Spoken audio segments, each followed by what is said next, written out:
Well, good day everyone. My name is Gia Miranda Salsabila, and I'm currently pursuing a bachelor's in management, majoring in digital business management at Venus University through the distance online learning Venus Online. In my professional life, I work as the tax officer and Director General of Taxes, Ministry of Finance at the Republic of Indonesia. It is a great honor for me today to share my reflections on one of the most foundational topics in this course, the stakeholder approach to business, society, and ethics.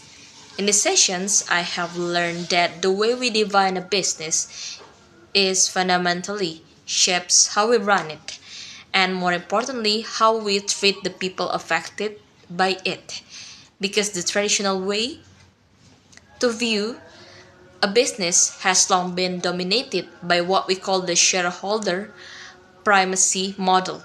The idea that a company's sole obligation is to maximize the profit for its shareholders. However, these sessions introduced me to a far more comprehensive perspective to the stakeholder approach, pioneered by R. Edward Freeman.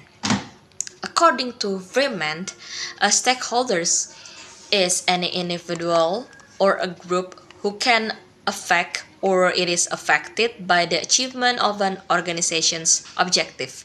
This definition broadens our understanding significantly because the stakeholders are not only shareholders or just an investors.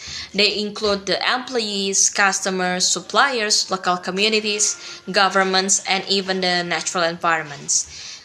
And what struck me the most in this session is the concept that businesses do not operate in a vacuum. Every decision a company makes, from pricing strategies to hiring policies, from supply chain choices to environmental practices, carries consequences that ripple outward to multiple to the multiple parties simultaneously.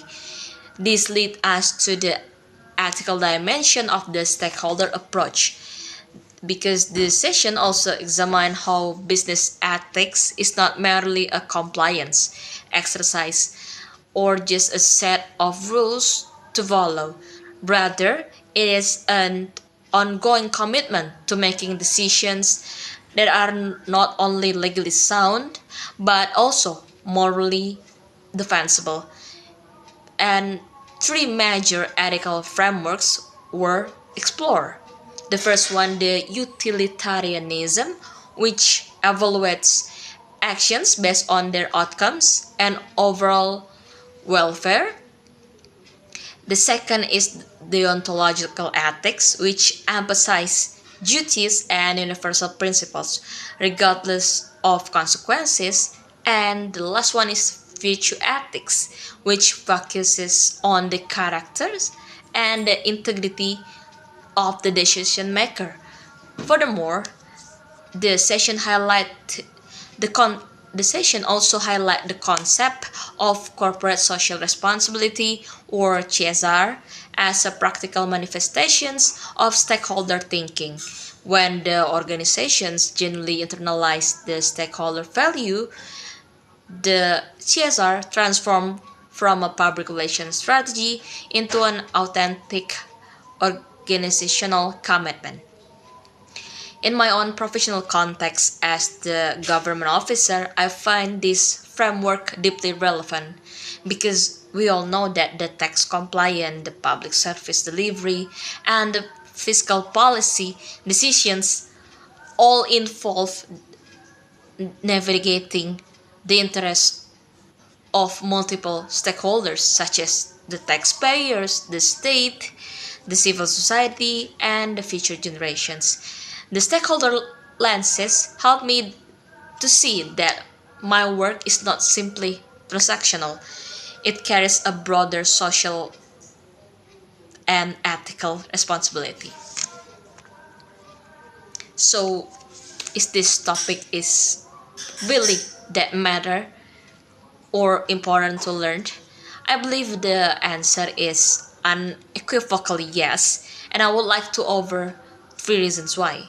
The first one, because in an era where businesses face the unprecedented public scrutiny amplified by the social media, global connectivity, and heightened environmental awareness, organizations that fail to consider their broader perspective or the broader stakeholder ecosystem could risk the losing trust, reputations, and ultimately their social license to operate.